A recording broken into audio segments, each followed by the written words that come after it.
요한계시록 오늘은 5장을 보겠습니다. 404페이지 5장 1절부터 14절까지.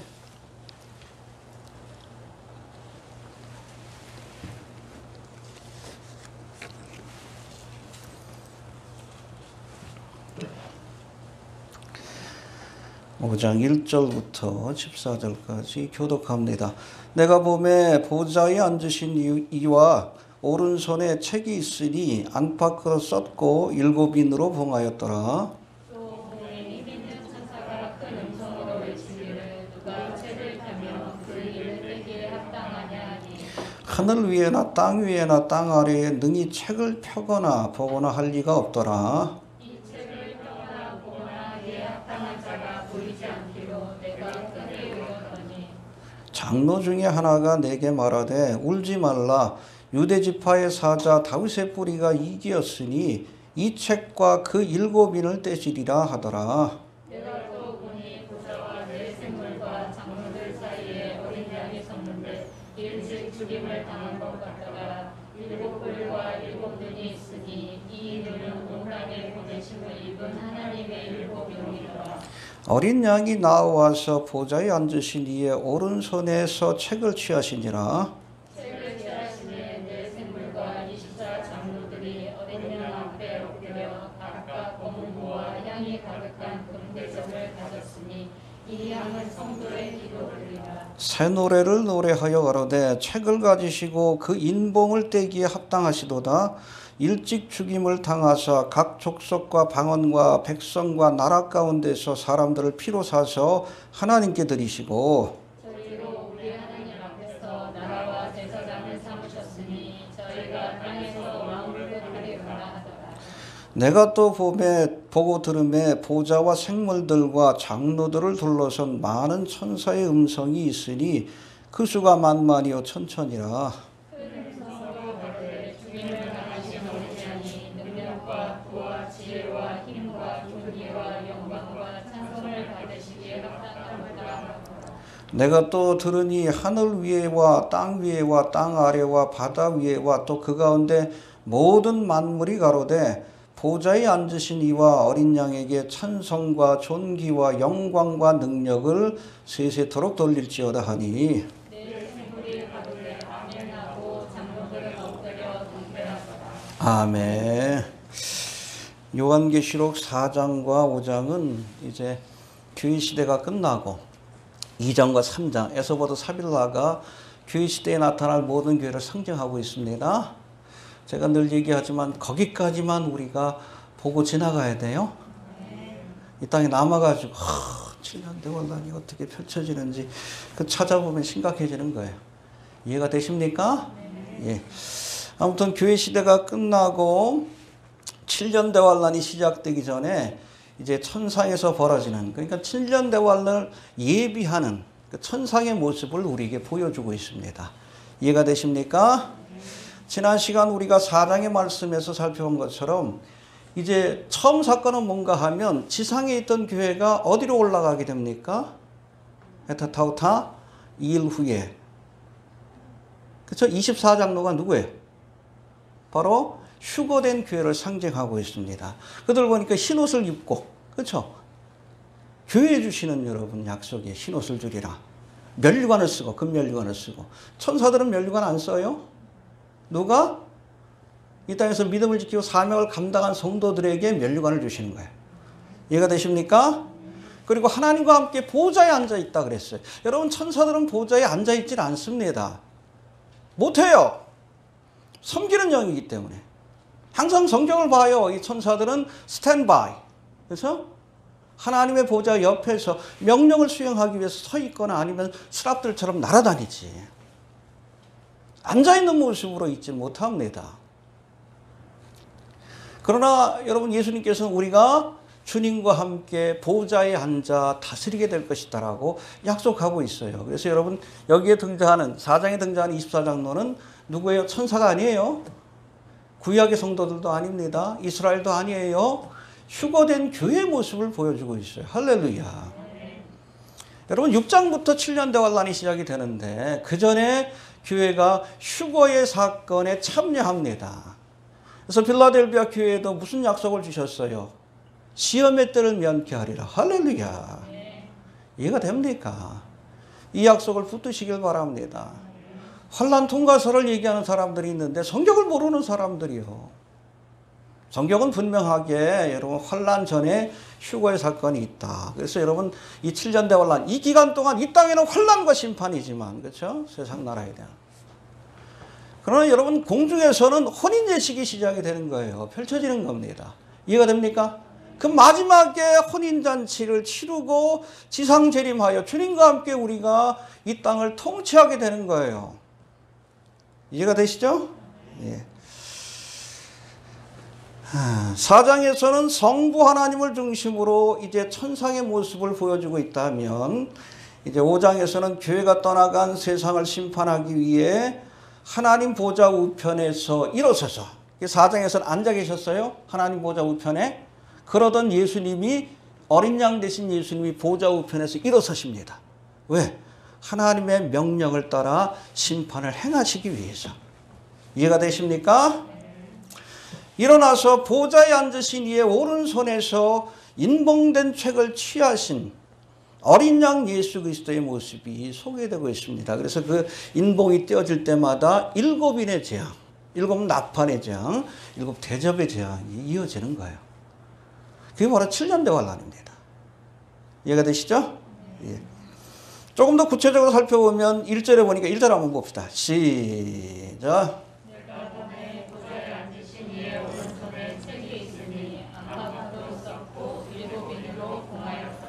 예, 7으로 봉인된 이 책은 7년 대환란, 하나님의 심판을 선포하는 말씀이 기록된 책이에요.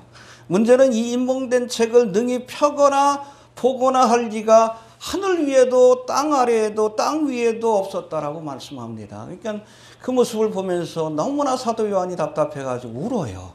통곡한 거예요. 그럴 때 24장로 중에 하나가 뭐라고 합니까? 울지 마라. 해봅시다. 유대지파의 사자요, 죽임을 당하신 어린 양이 인봉을 떼실 것이다. 할렐루야. 주님께서 인봉을 떼시는 거예요. 이따가도 뭐 설명하겠지만 주님께서 역사의 주관자요, 계시의 여러분, 인봉된 책의 계시자라는 것을 우리가 알아야 합니다. 주님이 행하시는 거예요. 이 땅의 심판을, 7년대 환란을 그 심판을 누가 행하시는 거예요? 어린 양 예수 그리스도가 행하시는 겁니다. 이해가 되십니까?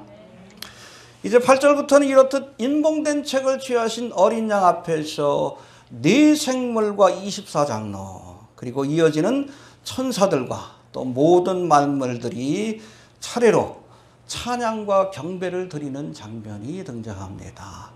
그렇죠? 영광과 존귀와 능력을 받아옵소서, 행하시옵소서. 할렐루야. 그 찬양을 좀 했으면 좋겠는데 빠져가지고 좀 섭섭해. 해봅시다. 영광과 존귀와 능력을 받으소서. 핵심이 그거예요. 이따가 또 설명합니다. 예.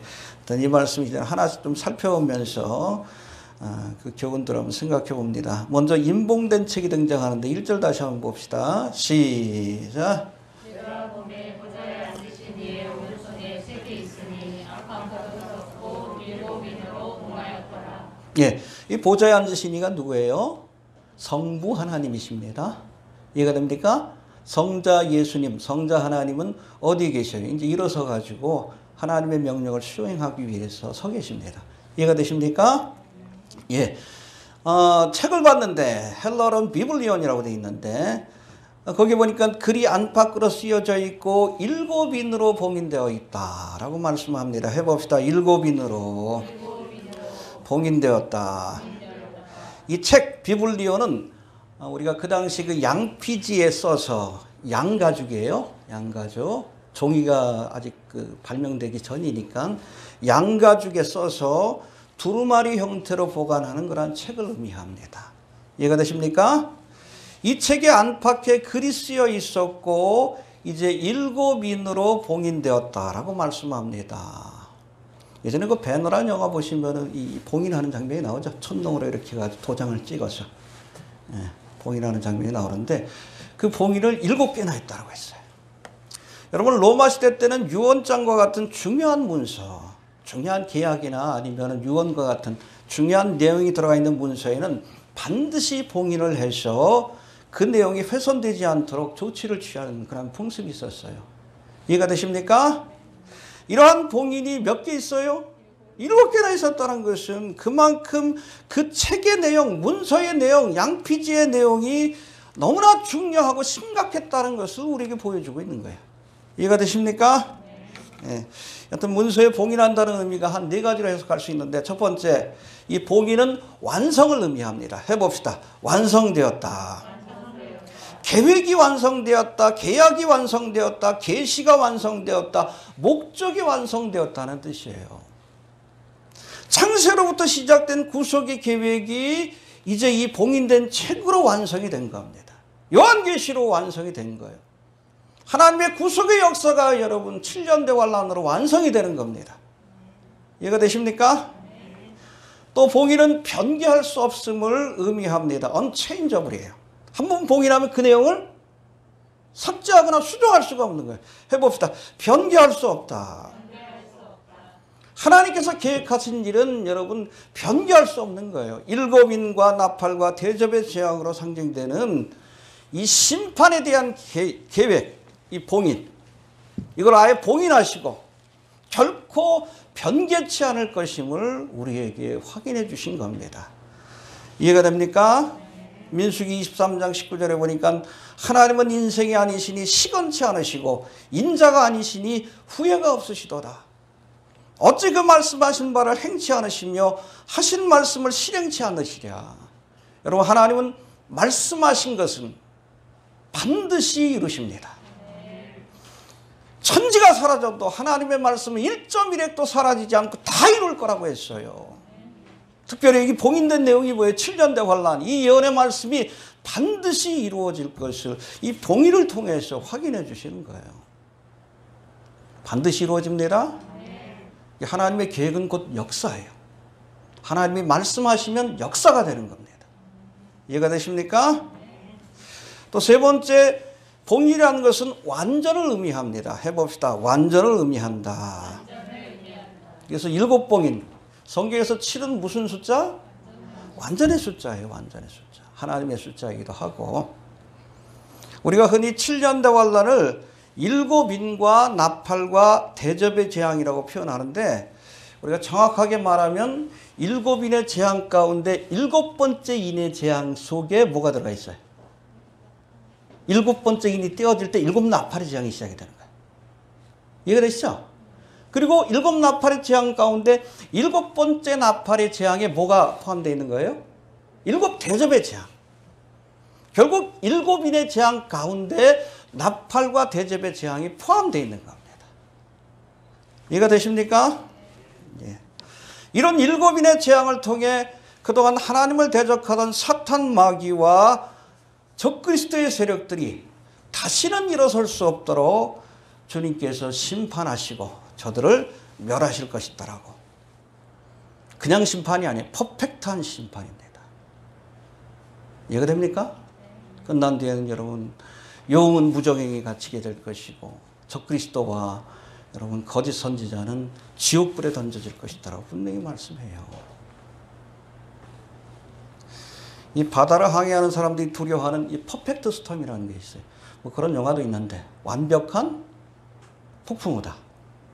이거 사람이 이길 수 없는 폭풍우예요. 퍼펙트 스톰.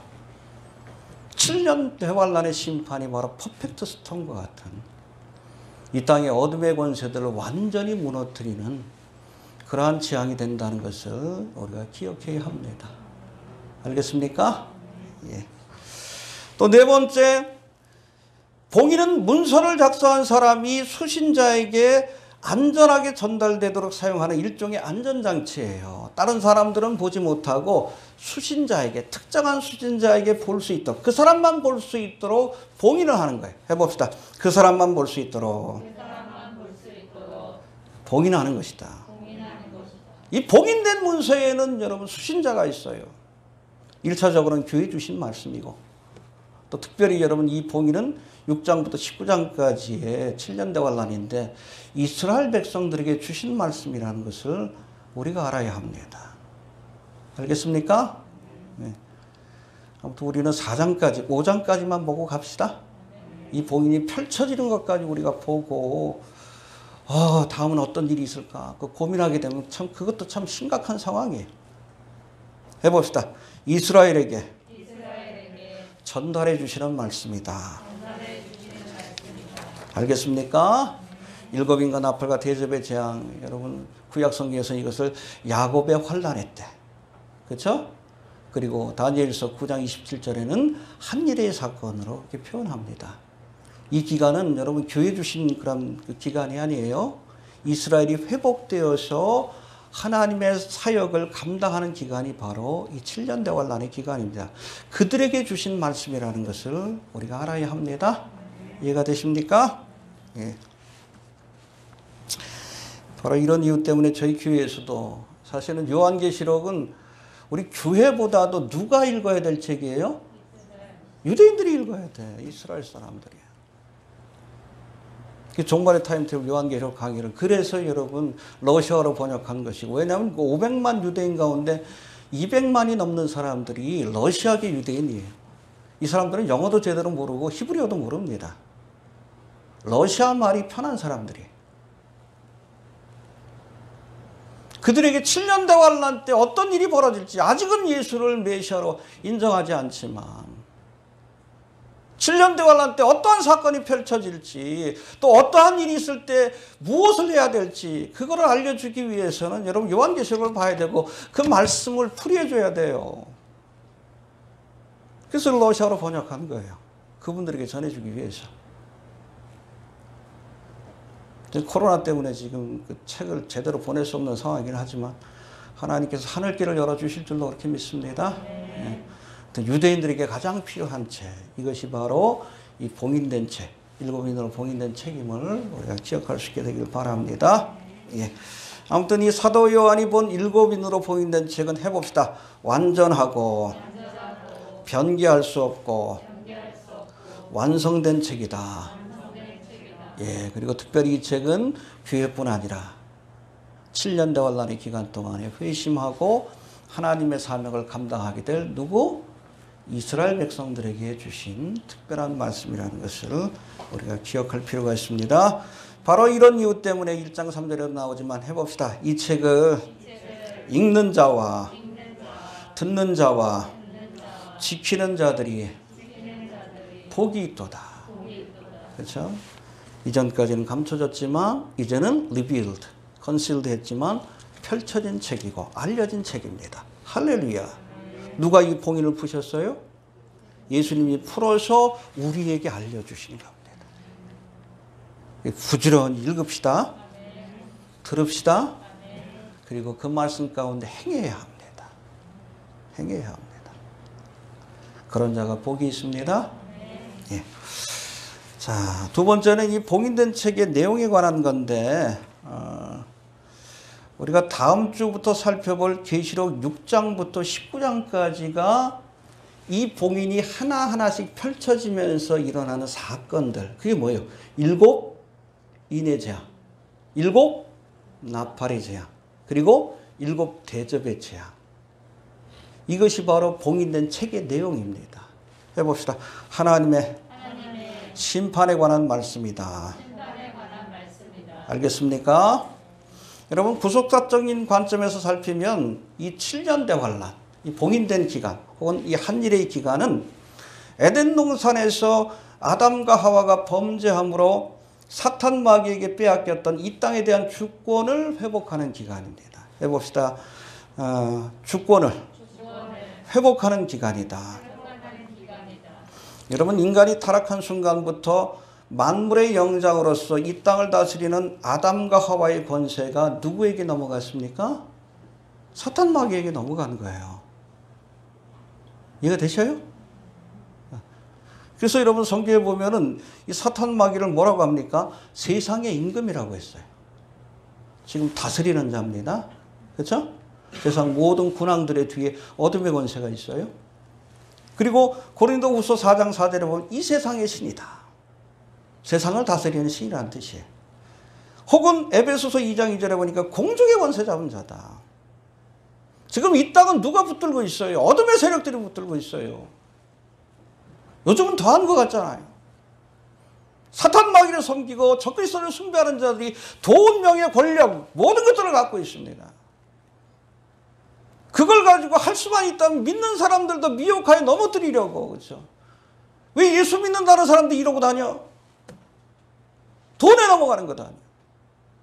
박진영이 예수 믿고 구원받았다 그러면서 왜 선한 거 따먹는 왜 뮤직비디오를 만들어요? 굴복한 거 아니에요, 사탄 마귀에게. 정말 예수 믿는 사람 맞아? 어떤 분이 장문에 글을 썼더라고. 아, 이 박진영 어떻게 봐야 될지 모르겠다. 저도 구원 받았길 바랍니다. 근데 열매를 보면 아닌 것 같아. 정말 구원 받았는데 이제 자기가 성경을 안다 그러면 알 거 아니에요, 창세기의 내용. 그 선악과가 여러분 모든 본질적인 죄의 시작이라는 거 알 것 아니에요. 근데 그런 뮤직비디오를 만들어요? 타협했거나 아니면 진짜 믿는 사람이 아니지.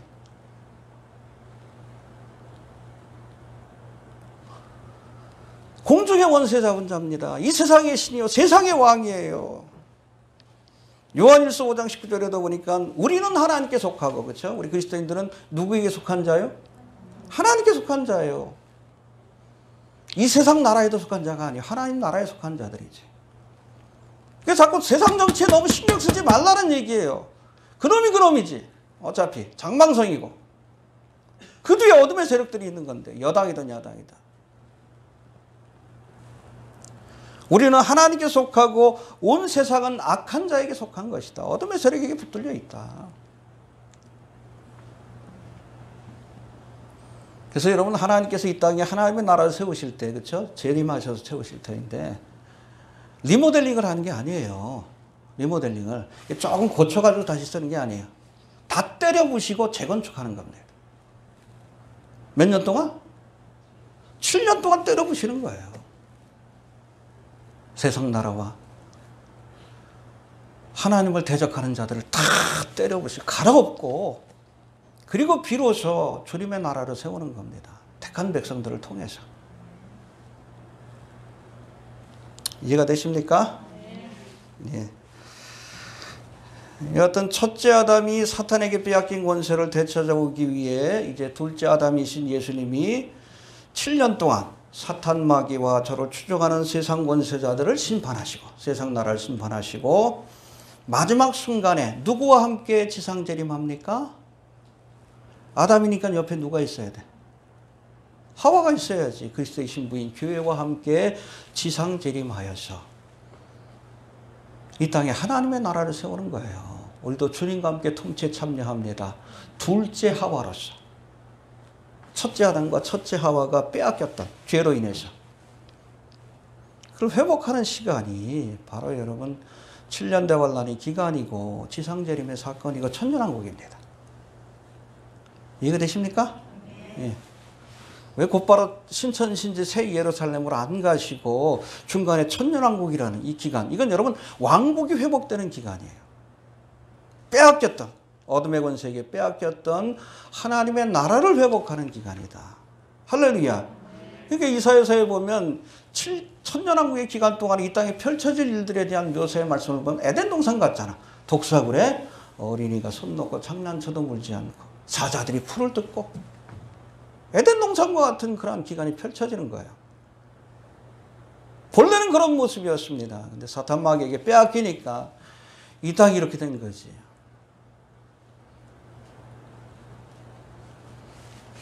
회복하실 줄로 그렇게 믿습니다. 그래서 여러분 이 하나님의 나라를 세우기 위해서 7년 동안 부시는 거예요. 때려 부시는 거예요. 심판하심으로 구원하시는 것이고 이 땅의 세상 나라를 무너뜨림으로 하나님의 나라를 세우는 겁니다. 해봅시다. 심판하심으로 구원하시는 것이고, 다른 의미는 회복하시는 것이고, 해봅시다. 무너뜨림으로 세우시는 것이다. 리모델링할 생각하면 돼요. 이 땅에 뭐 정치를 바꿔서 하나님의 나라를 세우겠다. 그거 착각이에요. 다 무너뜨려야 돼. 다 무너지고 다시 세워야 합니다. 누가 세웁니까? 주님이 세우시는 거예요. 우리가 세운 게 아니에요.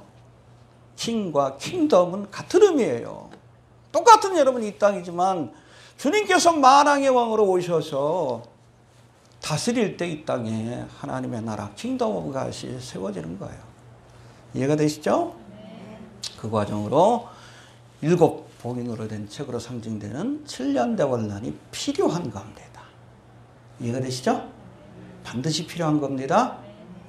아무튼 재건축을 위해서 주님께서 갈아엎는 기간이 바로 이 7년 대환란이다 보시면 됩니다.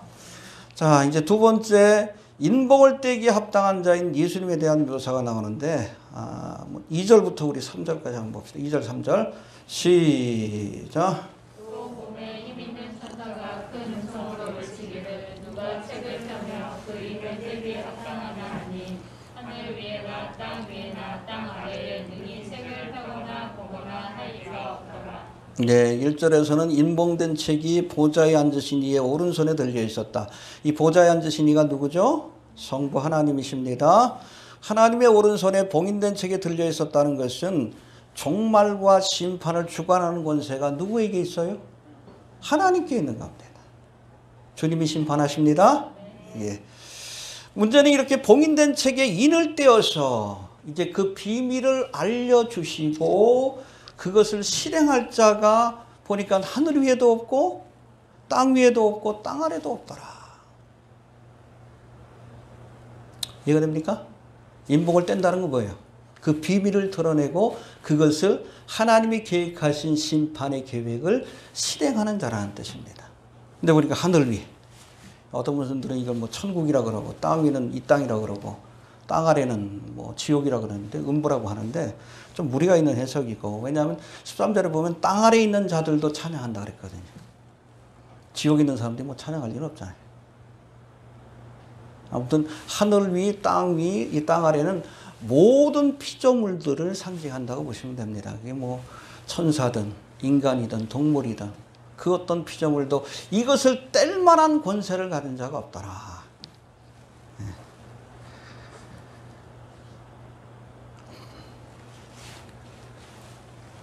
그냥 안타까운 마음에 사도 요한이 웁니다. 너무나 안타까우니까. 심판을 하셔야 이 땅에 하나님의 나라가 세워지는데 그래서 행할 자가 없으니까 너무나 안타까워서 울어요. 4절 한번 봅시다. 시작. 이 책을 펴거나 보거나 그에 합당한 자가 보이지 않기로 내가 크게 울었더니. 예, 그랬더니 24장로 중에 하나가 뭐라고 말씀합니까? 5절 봅시다. 시작. 장로 중에 하나가 내게 말하되 우주나라 유대 지파의 사자 다윗의 뿌리가 이기었으니 이 책과 그 7인을 떼시리라 하더라. 할렐루야. 유대 지파의 사자가 누구예요? 이 창세기 49장에 나오는 예언의 말씀이에요. 12지파를 야곱이 쭉 축복하면서 유다 지파한테는 너희에게서 유다 지파의 사자 왕권이 너에게 이어질 것이다. 할렐루야. 누구를 통해 성취가 돼요? 다윗의 후손인 예수님을 통해서. 또 다윗의 뿌리도 마찬가지입니다. 이새의 후손 가운데 다윗의 뿌리 가운데 메시아가 탄생할 것이다. 그 왕국이 영원할 것이다 라고 말씀합니다. 특별히 사무엘하 7장 22절부터 26절까지의 말씀에 보면 이 하나님이 다윗과 맺은 언약의 말씀이 나옵니다. 그래서 창세기 12장과 15장에는 아브라함과 맺은 언약이 나오고 출애굽기에는 누구와 맺은 언약? 모세와 맺은 언약이 나오고 이게 굉장히 중요한 언약들이에요. 그리고 사무엘하 7장에 보면 다윗과 맺은 언약이 나오는데 이 메시아에 관한 언약입니다. 여기 보니까 네 집과 네 나라가 내 앞에서 영원히 보존되고 다윗의 왕권이 영원히 보존될 것이다 라고 말씀합니다. 내 위가 영원히 견고하리라. 영원토록 네가 세상을 통치하리라. 그게 바로 천년왕국의 기간 동안 실현되는 거예요. 이해가 되십니까? 예. 하나님은 약속하신 것은 반드시 이룹니다. 이 언약을 성취하시는 거예요. 언약을 성취하기 위해서 주님이 오신 것이고 또 오실 겁니다. 할렐루야. 예. 이 언약이 유대지파의 사자 다윗의 뿌리인 예수님을 통해 성취가 될 것인데 그 출발점이 뭡니까? 바로 일곱인을 떼시고 7년 동안 주님의 통치를 거부하는 세상 나라를 심판하시는 사건으로부터 7년 대환 날로부터 시작이 되는 겁니다. 해봅시다. 7년 대환 날로부터 주님의 통치가 시작되는 것이다. 예, 또 본문에 보니까 유대지파 사자 다윗의 뿌리가 이기였다라고 말씀합니다. 해봅시다. 이기였으니 그러기에 이 봉인을 떼기에 합당한 자가 바로 예수님이다라고 말씀합니다. 할렐루야. 예수님은 십자가를 통해서 죄와 사망의 권세를 이기셨습니다. 돌아가실 때 맨 마지막에 뭐라고 했어요? 테텔레스타이. 다 여러분 승리의 고백이기도 해요. 이겼다. 죄와 사망의 권세를 내가 이겼다. 내가 세상을 이겼노라. 우리도 이긴 자입니다. 예수 그리스도 안에서 예수 그리스도를 믿는 믿음으로 이긴 자예요. 그래서 우리가 에서보도 3일날 거기 보면 이기는 자에게 주시는 약속. 그건 모든 성도들에게. 내가 이기는 게 아니에요. 누가 이긴 거예요? 예수님이 이기신 건데 그것을 우리가 믿음으로 우리도 이긴 자가 되는 겁니다. 할렐루야. 예. 아무튼 주님께서 이 모든 일들을 행하실 겁니다. 예. 그리고 우리 5절 6절에 보면 예수님에 대한 두 가지 묘사가 나오는데 5절 한번 봅시다. 시작.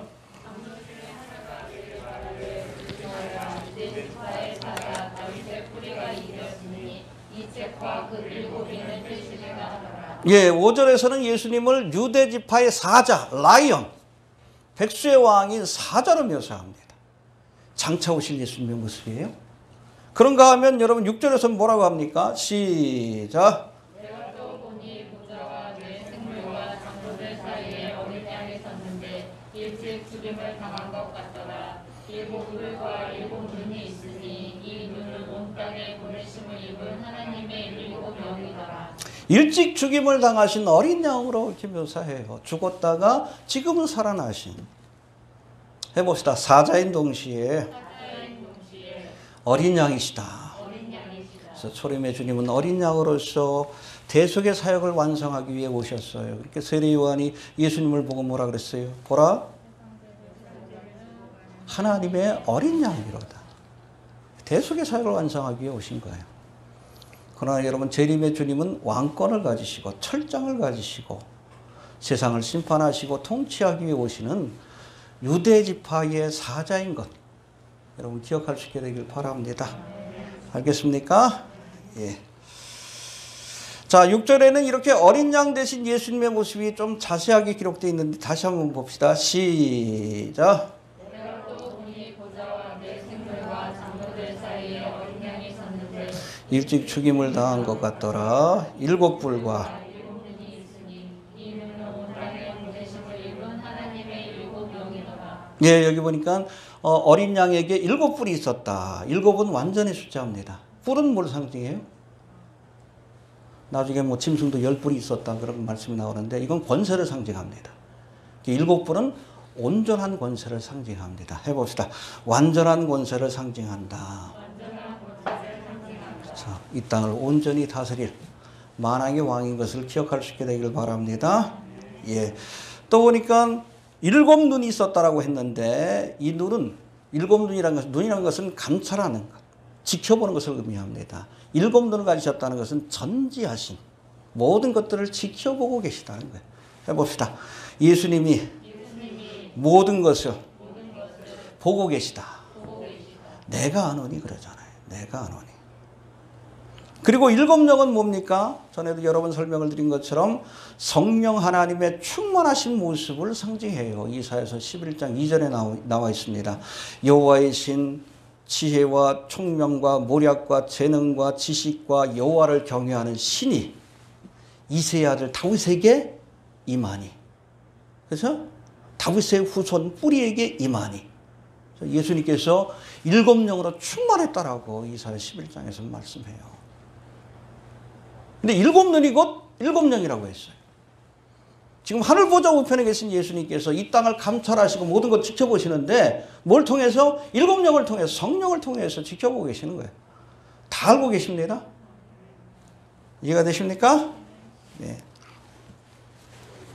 2000년 전 속죄의 어린 양으로 십자가에서 구속의 사역을 완성하신 예수님은 종말의 날에는 유대지파의 사자로서 세상을 심판하고 통치하기 위해 오신다는 것을 기억할 수 있게 되길 바랍니다. 아직 이 봉인이 떼어지기 전에, 그렇죠? 주님의 진노와 심판이 내려지기 전에 빨리 회개하고 휴거의 사건에 참여해야 합니다. 이 7년 대환란 기간 동안에는 뭐 다음 주부터 살펴보겠지만 무엇을 상상하든 그 이상의 것들을 경험하게 될 거예요. 남겨지지 맙시다. 예. 또 세 번째 우리 7절 한번 봅시다. 시작. 어린 양이 나와서 보좌에 앉으신 이의 오른손에서 책을 취하시니라. 예, 보좌에 앉으시니 하나님께로부터 이 책을 취하여서 인봉을 떼는 거예요. 주님께서 그 인봉된 말씀을 드러내시고 또 그 안에 있는 하나님의 심판을 행하실 것을 우리가 꼭 기억할 수 있게 되길 바랍니다. 주님이 행하십니다. 역사의 주관자여 심판자가 된다는 것을 잊지 않길 바랍니다. 그런가 하면 이제 8절부터 14절까지 이렇게 어린 양 되신 예수 그리스도, 인봉을 떼기에 합당하신 예수님께 드리는 찬양이 나오는데 여기 보니까 9절과 10절에는 네 생물과 24장로가 찬양을 드리고 또 12절에 보면 천상에 있는 모든 천사들이 예수님을 찬양하고 그리고 이어지는 13절에는 모든 피조물들이 예수님을 찬양하는 모습이 기록되어 있습니다. 여러분, 경배와 찬양은 진리에 대한 응답이에요. 해봅시다. 경배와 찬양은 진리에 대한 응답이다. 우리가 창조주 하나님이심을 깨달았기 때문에 창조주를 찬양하는 거예요. 이게 사장이에요. 예수님이 구속의 주라는 사실을 깨달았기 때문에 찬양하는 겁니다. 주님께서 심판하시고 역사를 완성할 것을 우리가 알기 때문에, 만왕의 왕으로 오실 것을 알기 때문에 만왕의 왕으로 오실 주님을 찬양하는 거예요. 반드시 먼저 깨달음이 있고 나서 그 다음으로 경배와 찬양이 따라와야 되는 거예요. 해봅시다. 예배는 지적 행위이다. 동양의 신비 종교처럼 뭐 마음을 비우고 신비적인 체험을 하는 것이 예배가 아니에요. 이덕원 목사인가 그 보면 관상기도 그러잖아요. 관상기도에서 강조하는 게 뭡니까? 마음을 비워라. 비우면 안 돼요. 말씀으로 채워야지. 깨닫고 찬양해야지. 깨닫고 예배를 드려야죠. 그러니까 이런 예배 시간에 말씀이 들어가 있는 거예요. 원래대로 순서대로 하면 말씀을 듣고 나서 찬양을 드리는 것이 그게 맞아요. 성경적으로. 찬양을 하고 말씀을 듣는 것이 아니라 말씀을 듣고 그 깨달은 말씀을 찬양으로 영광을 돌리는 게 맞는 겁니다. 또 요즘 뭐 이모던트 처치라고 해가지고 아예 교회를 그냥 그 사당처럼 꾸며놓고 거기서 말씀도 없어. 그냥 촛불 켜놓고 그냥 거기서 묵상하고 참선하고 앞으로 교회는 이모전트 떠오르는 교회는 이렇게 돼야 된다. 이게 뉴에이지 교회지. 거기서 강조하는 게 뭐예요? 비워라, 비워라. 뭘 비워? 왜 마음을 비우라 그러는지 아세요? 뉴에이지에서? 그래야 귀신이 들어와요. 마귀로 틈타지 못하게 하라고 하잖아요. 불교에서 참선하는 게 뭐예요? 자는 것도 아니고 깨어있는 것도 아니고 그런 상태로 있어라. 왜? 그래야 귀신이 들어오니까. 마귀로 틈탈 수 있는 그 마음의 준비를 시키는 것이 그게 여러분 그 참선이에요. 뉴에이지 수련이고 요가를 하든 뭘 하든 깨어있는 것도 아니고 뭐 그냥 잠자는 것도 아니고 마귀로 틈탈 기회를 주는 겁니다. 근데 교회도 자꾸 그렇게 바꿔나가라고 그러잖아요. 관상기도 해라. 관상기도가 뭐요? 마음을 비우라는 거 아니에요. 예배를 들 때도 촛불 켜놓고 설교 말씀 듣지 말고 그냥 뭐 마리아 상을 보든지 예수님 상을 보든지. 그럼 예수님이 나타나요. 예수님의 모양으로 형상으로 한 사탄 마귀가 나타납니다. 그건 예배가 아니에요. 오늘 나와 있잖아요. 깨달음에 대한 반응이 찬양이에요. 깨달음에 대한 반응이 경배와 찬양입니다. 여호와를 알라? 그렇죠. 무조건 예배드리지 마셔요. 하나님의 말씀으로 먼저 깨달아야 합니다. 무조건 아멘 하면 안 돼. 뒤에도 보면 뭐 아멘이 나오긴 하는데 그 말씀이 진리임을 깨닫고 나서 아멘 해야지. 응? 정가운데 생명체에서 이름 뺍니다. 그랬더니 아멘. 그게 무슨 아멘이요? 큰일 날라고. 미친 것이지. 그게. 함부로 아멘 하면 안 돼.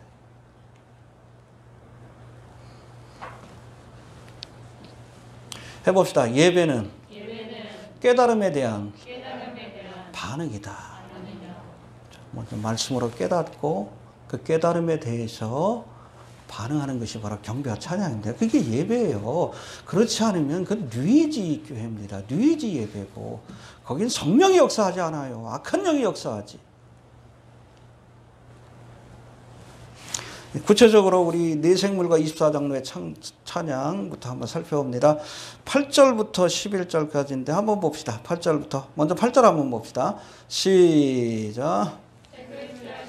내생물과 24장로들이 어린 양 앞에 엎드려 각각 검은고와 향이 가득한 굿대접을 가졌으니 이 향은 성도의 기도리라. 네, 여러분 내생물은 스랍들이죠?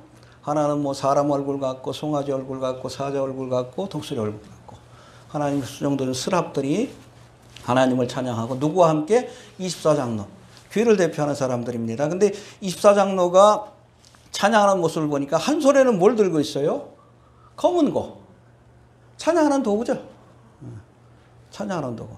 그런가 하면 한 손에는 향이 가득한 금대접. 이게 뭐예요? 성도들이 기도라고 표현되어 있습니다. 찬양과 기도를 함께 올려드린 겁니다. 해봅시다. 찬양과 기도를 함께 올려드렸다. 그렇다면 24장로들이 찬양과 함께 올려드린 그 기도가 구체적으로 뭘까? 어떤 기도를 올려드렸을까? 그걸 알 수 있는 단서, 바로 8장에 나오는데 한번 봅시다. 8장 3절부터 5절까지. 시작. 제단 곁에 서서 금향로를 가지고 많은 향을 받았으니 이는 모든 성도의 기도들과 합하여 보좌 앞 금단에 드리고자 함이라. 향연이 성도의 기도와 함께 천사의 손으로부터 천사가 향로를 가지고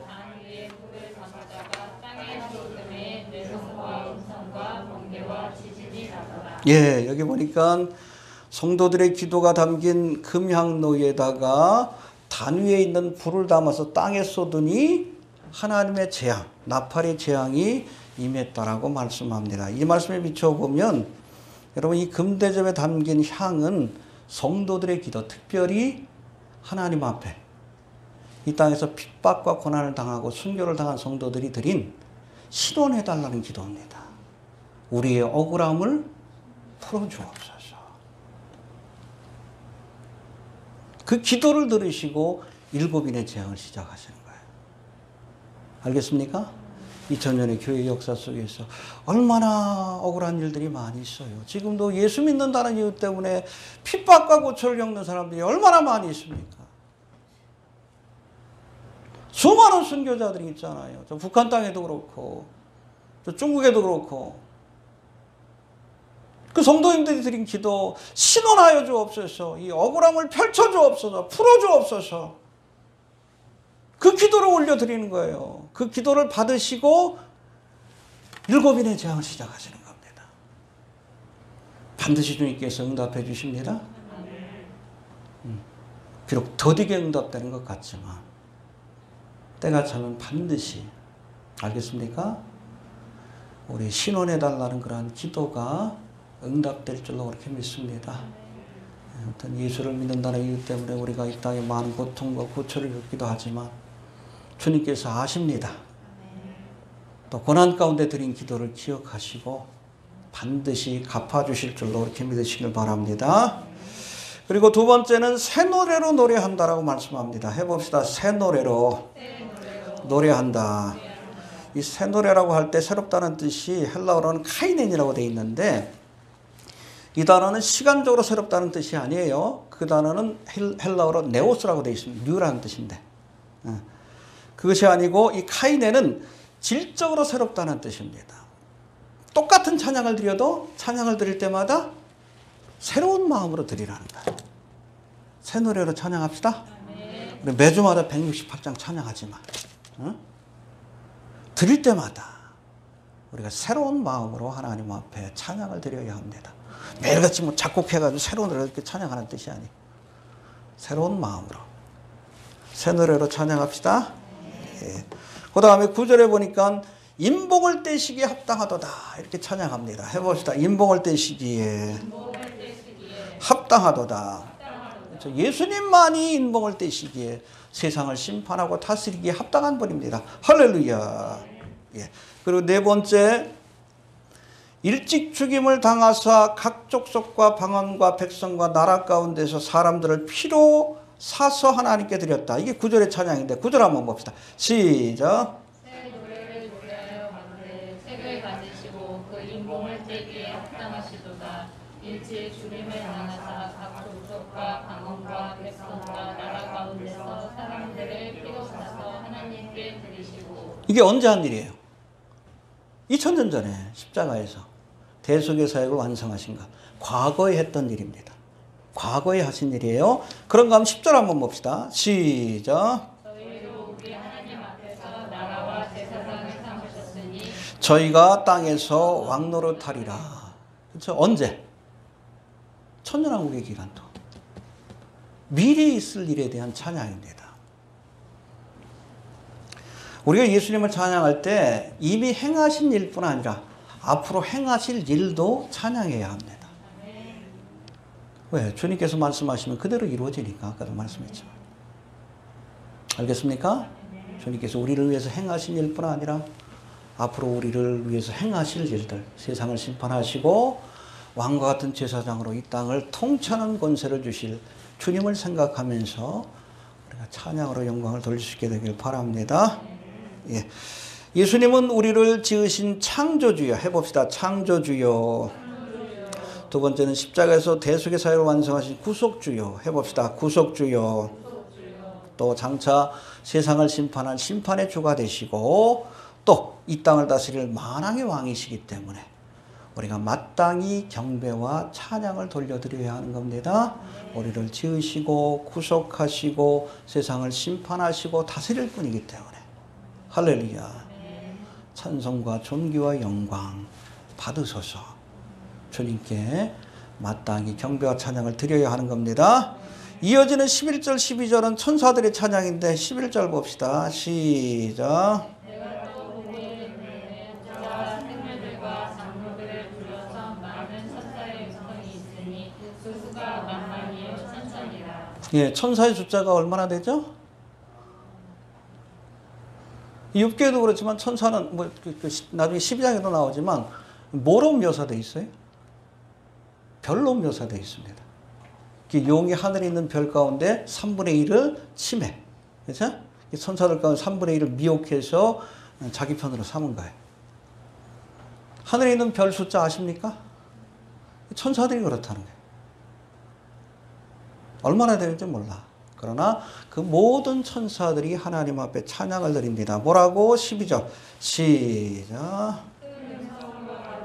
죽임을 당하신 어린 양이 능력과 부와 지혜와 힘과 존귀와 영광과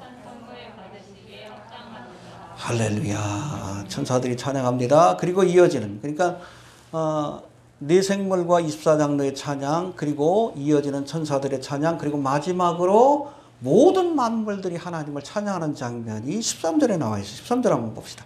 시작.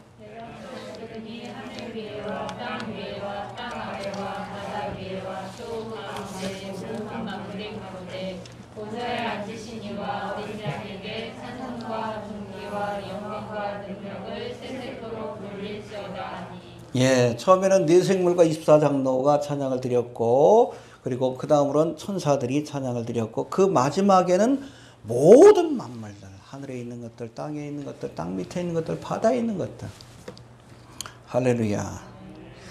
마치 독창으로 시작했다가 중창으로 이어지고, 중창으로 이어지다가 합창으로 이어지고, 아예 그냥 관객들 전체가 하나님 앞에 찬양을 드리는 것처럼 모든 만물들이 찬양하는 모습을 보여주고 있습니다. 할렐루야. 뭐라고 찬양했어요? 우리 한번 볼까요? 13절 다시 봅시다. 시작. 내가 또 들으니 하늘 위에와 땅 위에와 땅 아래와 바다 위에와 또 그 가운데 모든 만물이 가로되 보좌에 앉으신 이와 어린 양에게 찬송과 존귀와 영광과 능력을 세세토록 돌릴지어다. 예, 어린 양에게 찬양이 돌아가길 바랍니다. 존귀가 돌아가길 바랍니다. 영광이 돌아가길 바랍니다. 능력이 돌아가길 바랍니다. 할렐루야. 이 능력이 영어로는 뭐 파워 혹은 도미니언이라고 되어 있는데 헬라어로는 크라토스라고 되어 있습니다. 해봅시다. 크라토스. 이 크라토스는 권력을 의미해요. 권세를 의미합니다. 파워. 그리고 주권을 의미합니다. 소버레이넌티라고도 하고 도미니언이라고 해요. NASB 보면 이걸 도미니언, 세상을 주관하는 권세가 누구에게? 이 땅을 다스리는 권세가 누구에게? 어린 양 예수 그리스도에게 돌아가길 바랍니다. 그게 여러분 하나님의 나라고 그게 천년왕국이에요. 그렇게 찬양해야 합니다. 영광과 존귀와 능력, 이 능력이 여러분 바로 그거예요. 크라토스. 주님이 이 땅을 다스려 주길 원합니다. 돌아가길 원합니다. 주님께로. 왜요? 주님이 다스려야 이 땅에 하나님의 나라가 펼쳐지기 때문에 그래요. 인생들뿐 아니라 모든 피조물들이, 그렇죠? 이 13절의 찬양은 모든 피조물들이 해와 달과 그리고 뭐 짐승들과 물고기도 예수님이 이 땅을 통치하고 하나님의 자녀들이 이 땅을 통치하길 기대하는 거예요. 로마서 8장에 나와 있잖아요. 19절 21절까지 보니까 피조물에 고대하는 것은 하나님의 아들들에 나타나는 것이니 피조물이 허무한데 굴복하는 것은 자기의 뜻이 아니요 오직 굴복케 하시는 이로 말미암음이라.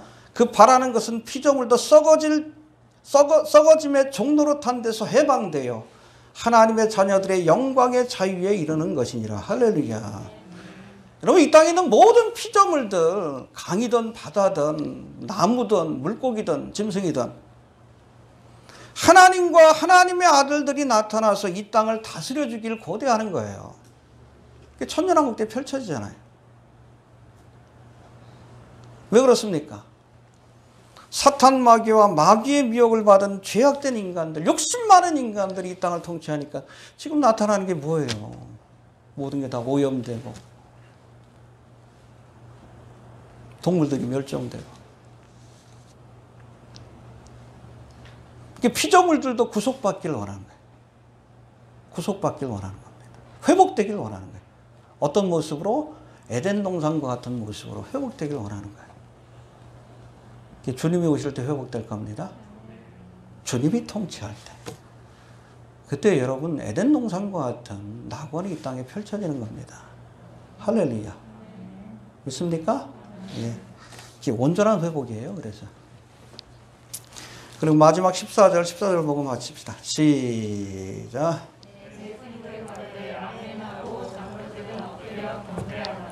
예, 24절은 모든 찬양에 대한 네 생물과 24장의 화답인데 네 생물은 아멘으로 화답했습니다. 할렐루야. 아멘으로 화답합시다. 예. 찬양할 때 우리가 아멘으로 화답하고 또 24장로는 엎드려 경배함으로 화답했어요. 할렐루야. 경배와 찬양으로 주님 앞에 영광을 돌려드립시다. 믿습니까? 예. 정리합니다. 7인을 떼시기에 합당한 어린 양 되신 예수님이 이제 그 봉인을 떼심으로 이 땅에 심판이 시작이 되는 겁니다. 근데 이 심판은 여러분 구원하시기 위한 심판이고 회복하기 위한 심판이에요. 재건축하기 위해서 다 부수는 겁니다. 세상 나라가 무너져야 하나님의 나라가 세워질 수 있기 때문에. 심판이라고 하지만 궁극적인 의미는 구원과 회복임을 우리가 기억할 수 있게 되길 바랍니다. 알겠습니까? 예수님이 7년 동안 하나님을 대적하던 자들을 심판하시고 이제 만왕의 왕으로 오셔서 구속받은 백성들과 함께 이 땅을 다스릴 겁니다. 주님께 능력이 돌아가야 돼요. 권세가 돌아가야 합니다. 주님께서 이 땅을 다스려 주셔야 비로소 이 땅에 하나님의 나라가 세워지는 거예요. 그건 여러분 우리 인생들뿐 아니라 모든 피조물도 바라고 소망하는 겁니다. 그날이 올 줄도 그렇게 믿습니다. 그걸 바라보면서 우리가 마라나타 해야지. 제가 늘 얘기하지만 이 땅을 리모델링 할 생각을 하지 마셔요. 재건축해야 합니다. 있는 것 그냥 고쳐가 쓰겠다. 아니요. 어차피 장망성이에요. 무너져야 합니다. 7인의 재앙을 통해서 무너져야 돼. 무너지고 다시 세워야 합니다. 나라의 그렇죠. 하나님의 나라가 임해야 합니다. 정말 주님 오실 날이 가까운데 자꾸 쓸데없는 일에 신경 쓰지 마시고 엊그젠가 그 JTBC에서 스포트라이트인가요? 거기 나오는데 보니까 그 정광훈에 대해서 특집을 하더라고. 정치화된 기독교가 결국엔 한국교회를 무너뜨리고 있고 대한민국을 무너뜨리고 있는 거예요. 이 교회 모습은 그게 아니에요. 예수님은 세상 정치 안 했습니다. 왜? 어차피 장망성인 걸 아시기 때문에. 상황이 좋아서 안 했어요? 아니에요. 로마의 나라를 빼앗겼던 상황이요. 나선다 그러면 지금 우리보다도 훨씬 많은 이유가 있어요. 예수님이 정치에 나설 수 있는. 그런데도 안 했어. 왜? 어차피 세상은 장망성인 걸 아시니까. 리모델링 할 생각을 안 했어요. 해봤자 소용이 없다는 거 아십니다. 다 때려부시고 다시 세워야 돼. 구속받은 성도들과 함께. 할렐루야. 우리가 그날을 바라보면서 아무튼 늘 부탁을 좀 드립니다. 요한계시록 우리가 세상 나라를 바라보지 말고 장망성이에요. 그걸 6장부터 19장까지 보여주는 거예요. 어떻게 망하나. 우리가 하나님의 나라 20장부터 펼쳐지는 하나님의 나라를 소망하는 자들이 되시길 바랍니다. 네, 주신 말씀 붙들고 나라의 마옵시며 우리가 주님 앞에 좀 기도하시고 아무튼 이따 한국교회 안에서도 이 정치화된 일부 그 목사들 때문에 교회가 어려움을 겪고 있고 대한민국 사회 전체가 어려움을 겪고 있는데 이 가론 유다 같은 정치꾼들이 좀 사라질 수 있도록 좀 기도해 주시고 또 러시아어로 지금 번역이 됐는데 이 번역된 말씀이 잘 할 수 있도록 이스라엘 땅에 러시아에 그렇게 잘 전달될 수 있도록 기도해 주시길 바랍니다. 잠깐 한번 기도합니다.